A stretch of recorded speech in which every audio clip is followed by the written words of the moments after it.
pêcheurs de Rumeli Feneri ont une explication à tout leur malheur, la mafia. Elle s'intéresserait à cette pêche et voudrait aujourd'hui sa part du gâteau. Mieux, certains milieux compteraient s'accaparer tout le marché du turbo et éliminer les Turcs, concurrents gênants.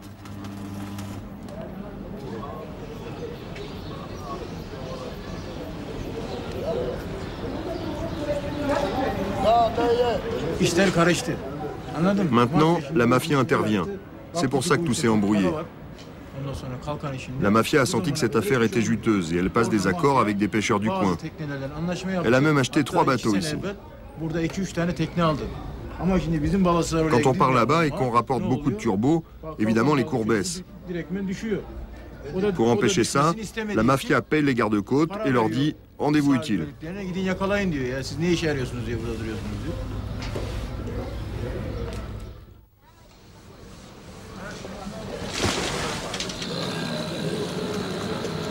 Certains pêcheurs turcs ont compris avant les autres que le vent avait tourné. Ils ont traversé la mer Noire et se sont installés ici en Ukraine. Un pêcheur de Rumeli Feneri s'est associé il y a quelques années avec un de ces nouveaux riches ukrainiens qui règnent sur le monde des affaires. Il lui a vendu 3 bateaux et se charge de former les équipages. Le pêcheur turc n'a pas souhaité nous rencontrer, mais son associé ukrainien Vyacheslav a bien voulu nous présenter sa nouvelle activité et ses bateaux ancrés à Evpatoria, en Crimée.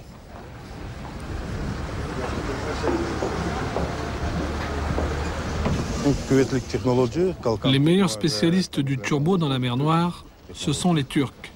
Il n'y a aucun doute. Ils ont la meilleure technologie.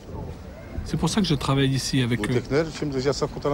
Quand la saison débutera, mes bateaux seront prêts à prendre la mer. Ils vont travailler 5 mois sans relâche. Ils reviendront juste pour décharger les turbos et ils repartiront. Bien sûr, les pêcheurs qui viennent de Turquie gâchent le travail. Ils font baisser les prix, mais on en voit peu cette année. Vyacheslav a de l'ambition. Il a racheté une usine de poissons abandonnée. Il nous parle des tonnes de turbos qu'il compte expédier vers la Turquie et l'Europe. Rêve de mégalo? Il a l'air en tout cas bien sûr de lui.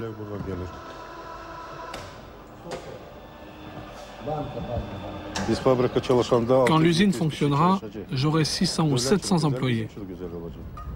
Tout ça, c'est bon pour l'État. C'est bon pour moi aussi. Je me donne 4 ans pour faire aboutir ce projet. Nous avons commencé seulement il y a 1 an. Mais je suis sûr de ma réussite, à 100%.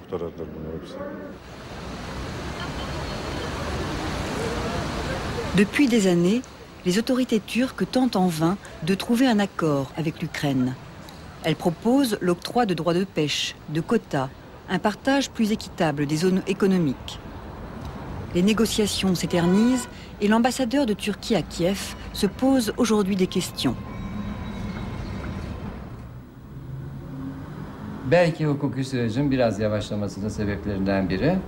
Une des raisons pour lesquelles le processus d'un accord avance si lentement, c'est peut-être l'existence de certains milieux qui estiment que leurs intérêts seraient lésés s'il existait un cadre juridique. D'après moi, ces milieux veulent faire des profits à court terme, mais à long terme, cette situation peut porter préjudice aux intérêts de nos 2 pays.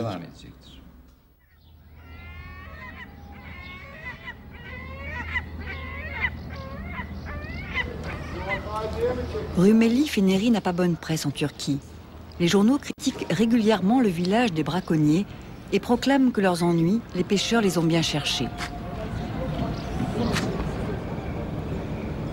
Des pêcheurs découragés depuis le dernier incident en date, survenu en mai dernier. Le capitaine Ibrahim se demande encore comment il a pu en réchapper.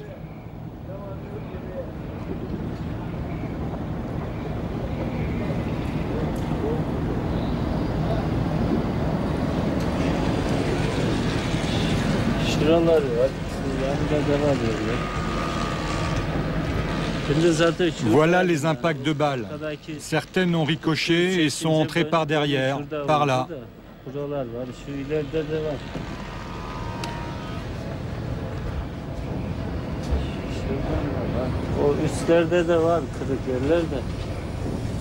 Là, ce sont des balles plus petites, des balles de mitraillettes.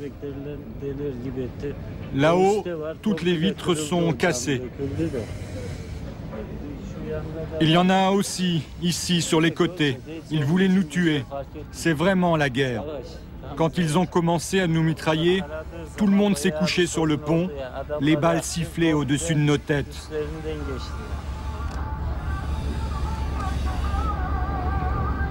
Cette mer est à tout le monde. Nos ancêtres n'étaient pas considérés comme des criminels. Pourquoi sommes-nous devenus des criminels depuis quelques années? C'est toujours la même mer, alors pourquoi? Le gouvernement veut se débarrasser de nous. Il dit que tout ça, c'est de notre faute.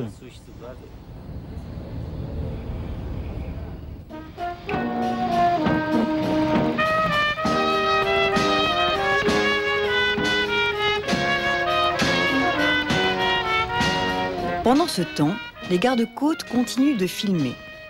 Ce jour-là, sur la base de Balaklava, ils accueillent des journalistes ukrainiens.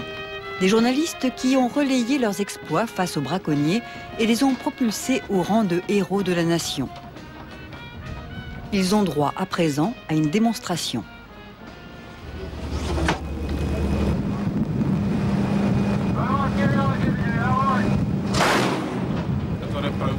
Des élus locaux participent à ce voyage de presse et n'hésitent pas à montrer l'exemple. Le message est clair, pas de pitié pour les braconniers.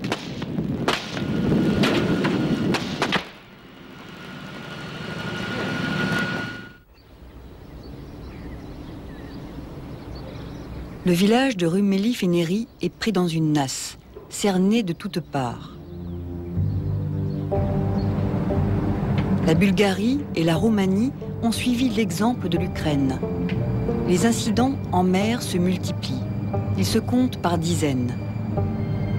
20 bateaux de turbo ont été saisis ces derniers mois par les gardes-côtes bulgares et roumains.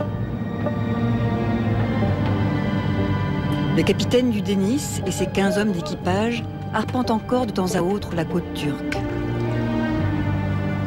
Pendant plus de 12 heures, ils vont relever 300 filets. Leur butin est bien maigre, 12 turbos seulement. Les pêcheurs turcs ont perdu leur territoire, leurs précieux trésors, la route des ancêtres est définitivement coupée.